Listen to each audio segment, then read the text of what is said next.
At this point, I think most of us are used to politicians acting on behalf of their donors as opposed to our interests. And you might have heard me talk about our broken system where politicians are no longer our representatives, but the representatives of the lobbyists who pay them. Today, we have yet another example of that. But this one is more frustrating because it involves our security. The TSA full-body scanners have been in the news a lot lately. But did you know how they came to be at the airports? The two companies that produced the great majority of the scanners convinced Congress that they were necessary. Well, one of the ways that they did that, according to the Center for Responsive Politics, was by doubling their lobbying budget over the last 5 years. Now, they've spent over $4.5 million to lobby our politicians in just the last 9 months, not even the whole year.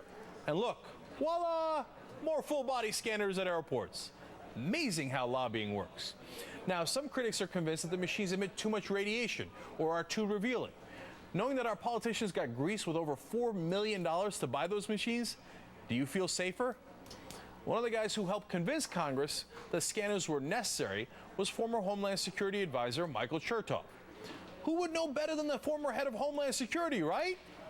Now, would it make a difference in what you thought of his advice if you found out he now represents one of the top scanner manufacturers? You see, this is another way that our government gets bought.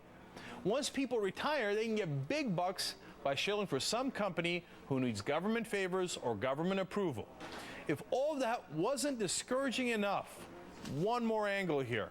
Representative John Mica of Florida is trying to take advantage of complaints about the TSA pat-downs to convince airports around the country that they should switch to private security. Turns out private security would have to do the same exact procedures as the TSA guards, so it doesn't help with the pat-downs at all. But the executives of those private companies will get to take home an extra profit off the top. Funny how that works. Now, are you going to be surprised to find that, according to the Associated Press, Representative Mica has collected almost $81,000 over the last 13 years from political action committees and executives at private security firms at airports.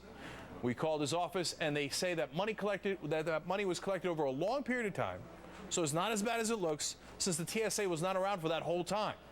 But the drive to hire private security at airports has been around during the whole period, and the fact that he's been taking money from those firms for all that time is hardly reassuring. Look, does anyone really think he would be this motivated to push private security at airports minus the $81,000? Unfortunately, this is how our democracy is bought, ladies and gentlemen. And it's not even necessarily that the politicians are bad people. It's just that the system is structured that they work for the people who pay them. And if it's the lobbyists who pay them, that's who gets the favors, and that's who gets the scanners, and that's who gets the private security contracts.